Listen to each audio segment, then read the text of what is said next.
Assalamu alaikum wa rahmatullahi ta'ala wa barakatuh. Bonjour à toutes et à tous. L'objectif de l'exercice qu'on va traiter aujourd'hui, c'est de bien travailler sur le logarithme et d'étudier une fonction comportant le logarithme népérien. Alors, je vous conseille comme d'habitude de mettre la vidéo en pause, chercher l'exercice et après, vous pouvez voir la correction. Commençons par la première question. 1. Déterminer la limite de f de x sur x lorsque x tend vers 0. F est-elle dérivable en 0? On a pour tout x supérieur à 0, f de x égale x au carré sur 2, facteur de ln de x, moins 3 demi. La limite quand x tend vers 0 de f de x sur x égale la limite quand x tend vers 0, f de x c'est x au carré sur 2 facteur de ln de x moins 3 demi sur x égale, je simplifie par x et j'obtiens limite quand x tend vers 0 de x sur 2, facteur de ln de x, moins 3 demi. Si je remplace directement x sur 2, ça tend vers 0, ln de x moins 3 demi, ça tend vers moins l'infini, 0 fois moins l'infini, c'est une forme indéterminée. Donc, je développe pour lever la forme indéterminée. Donc, cela est égal limite quand x tend vers 0 de x sur 2 ln de x moins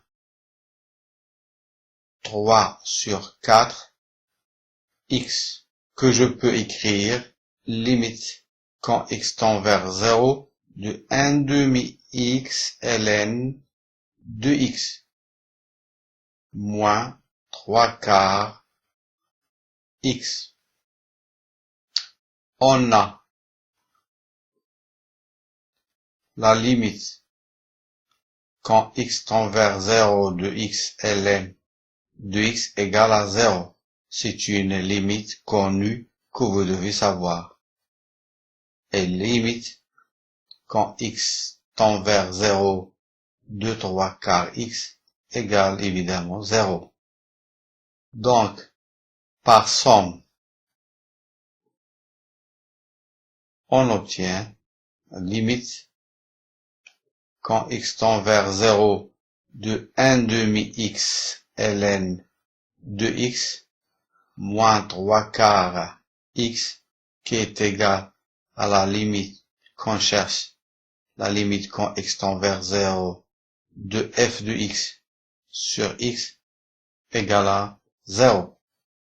F est-elle dérivable en 0 puisque f de 0 égale à 0 d'après l'énoncé de l'exercice, on peut réécrire la limite qu'on vient de trouver de la façon suivante. Donc quand x tend vers 0, f de x moins f de 0, x moins 0. Et cela, on l'a trouvé égal à 0 qui appartient à R.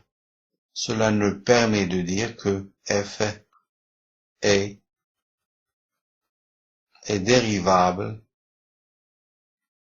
en 0 et on peut aussi affirmer que f' de 0 égale à 0. Passons à la question 2. Étudier le sens de variation de f et étudier la limite de f en plus l'infini.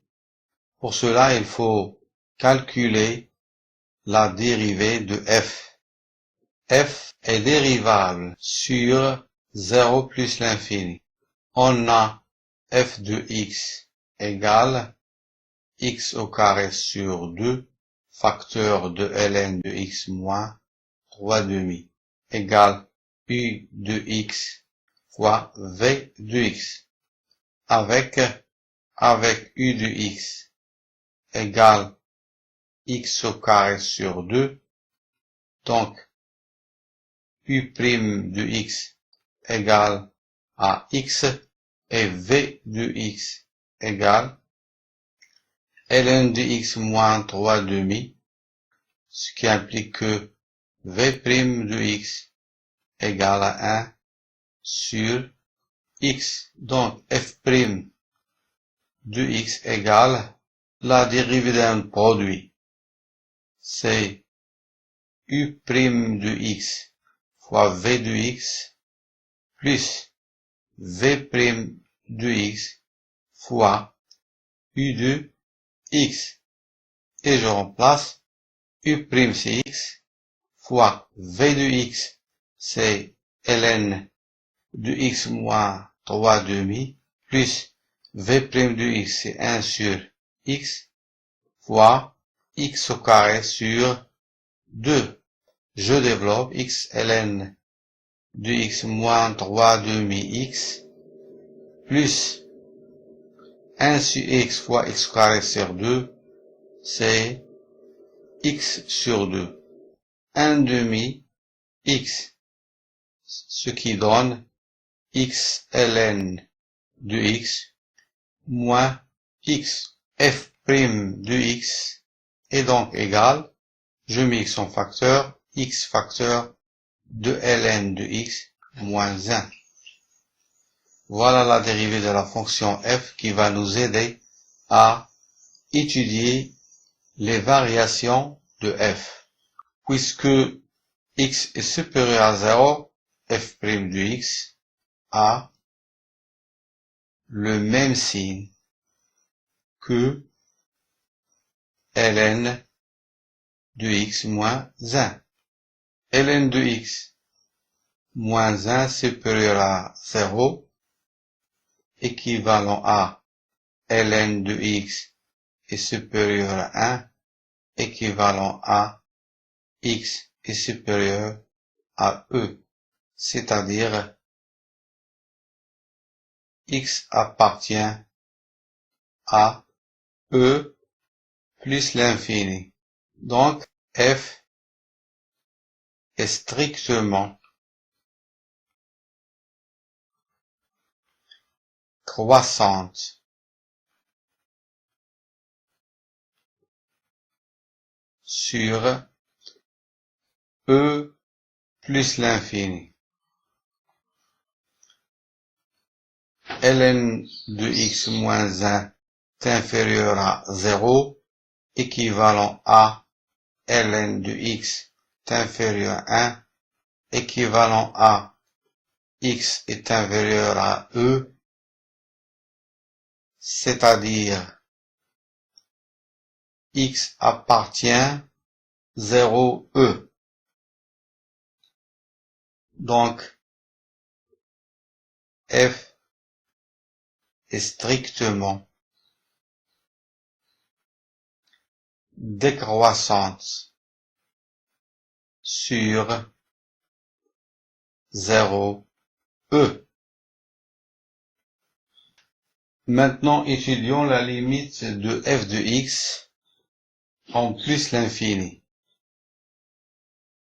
La limite quand x tend vers plus l'infini de f de x égale la limite quand x tend vers plus l'infini de x au carré sur 2 facteur de ln de x moins 3 demi. Si je remplace directement, j'obtiens x carré sur 2, ça tend vers plus l'infini, ln de x moins 3 demi, ça tend vers plus l'infini, donc on obtient plus l'infini. Donc on rédige, on a la limite quand x tend vers plus l'infini de x au carré sur 2 égale à plus l'infini, et la limite quand x tend vers plus l'infini de ln de x moins 3 demi égale à plus l'infini. Donc, par produit, on obtient la limite quand x tend vers plus l'infini de f de x égale à plus l'infini. Question numéro 3. Démontrer l'existence et l'unicité de la solution de l'équation f de x égale à 0 dont e plus l'infini. F est continu sur e plus l'infini. F est strictement croissance sur e plus l'infini. Et f de e égale à e carré sur 2 ln de e moins 3 demi égale e au carré sur 2 1 moins 3 demi égale moins e au carré sur 4. Et ce nombre, il est négatif. La limite quand x tend vers plus l'infini de f de x égale à plus l'infini. 0 appartient à l'intervalle moins e au carré sur 4 plus l'infini.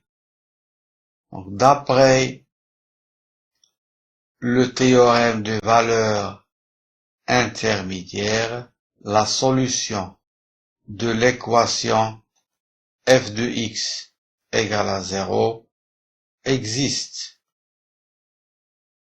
et elle est unique. Voilà. Passons à la question 4. Soit t la tangente à la courbe représentative C de f au point d'abscisse 1. Déterminer l'équation de t.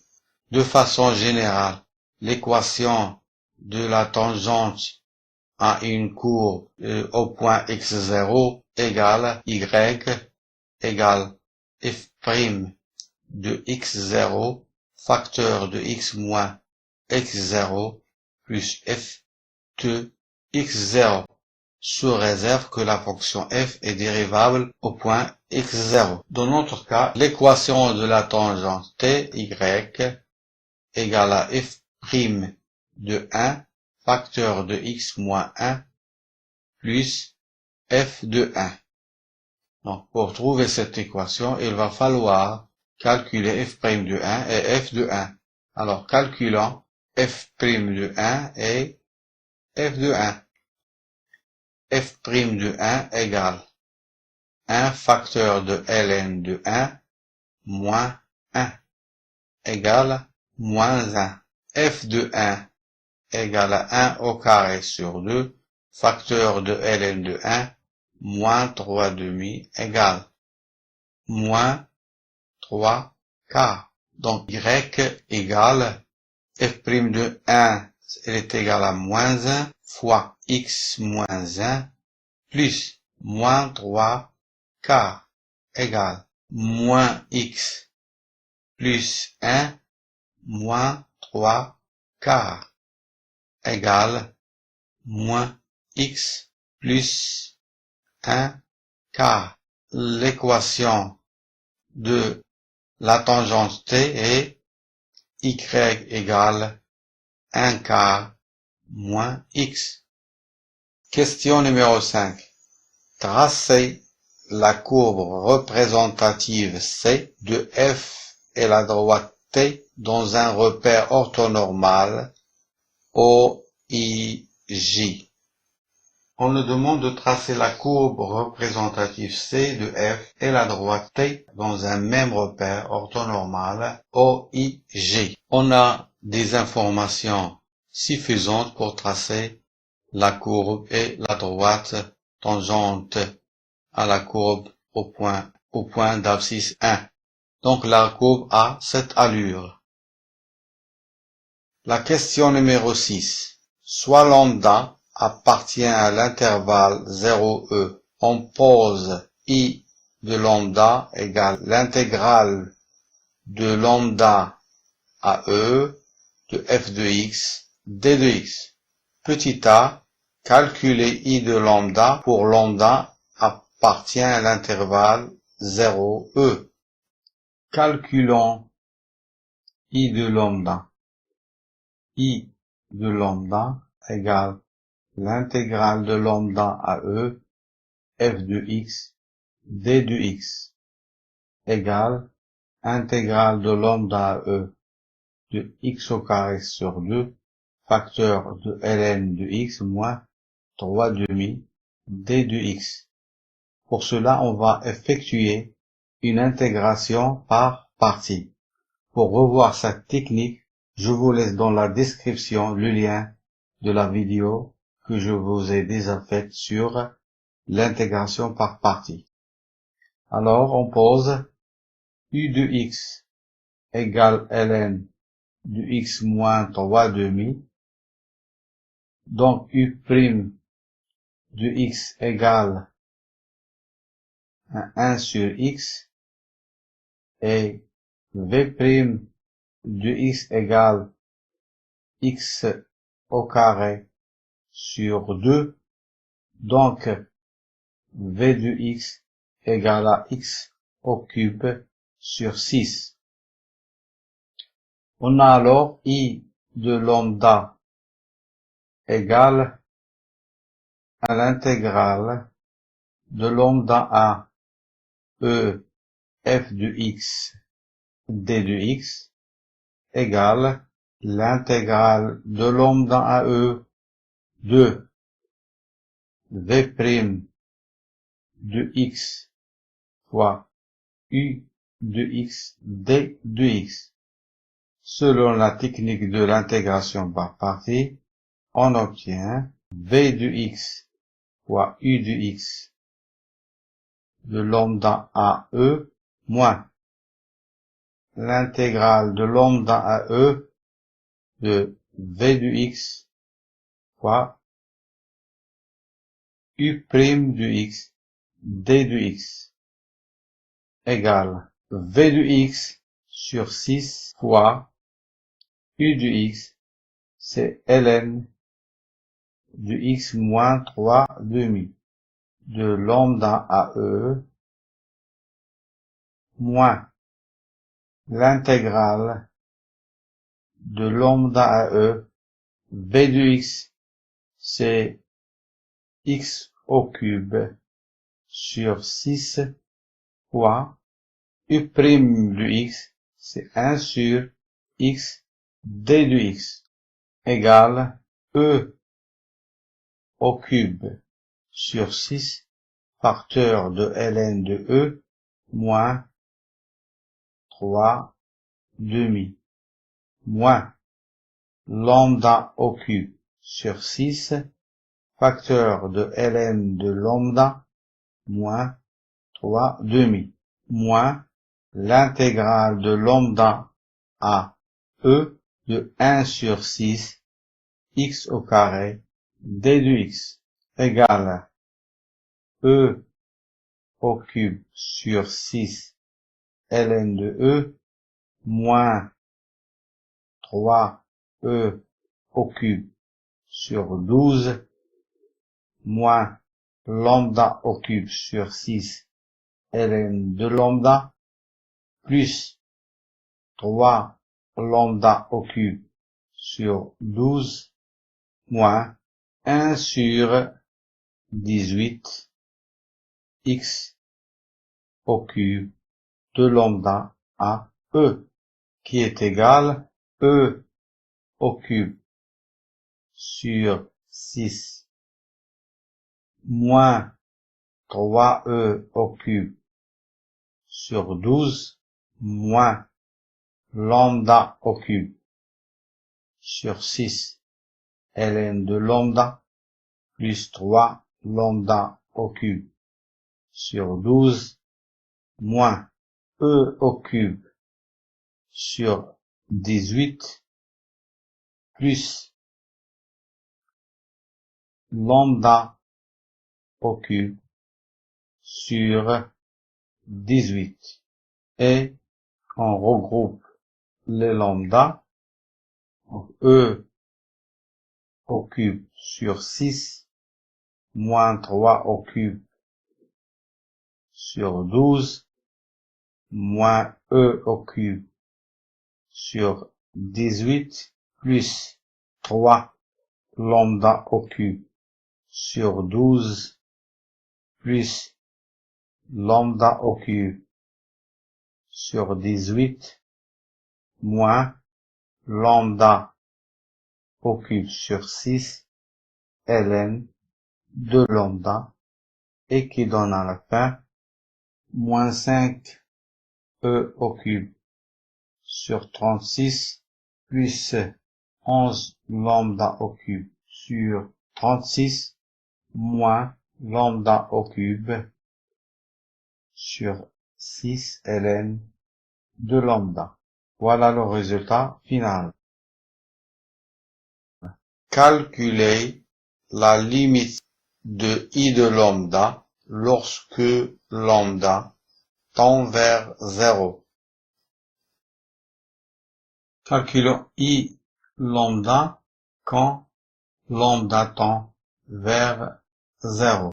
On a I lambda égale moins 5 E au cube sur 36 plus 11 lambda au cube sur 36 moins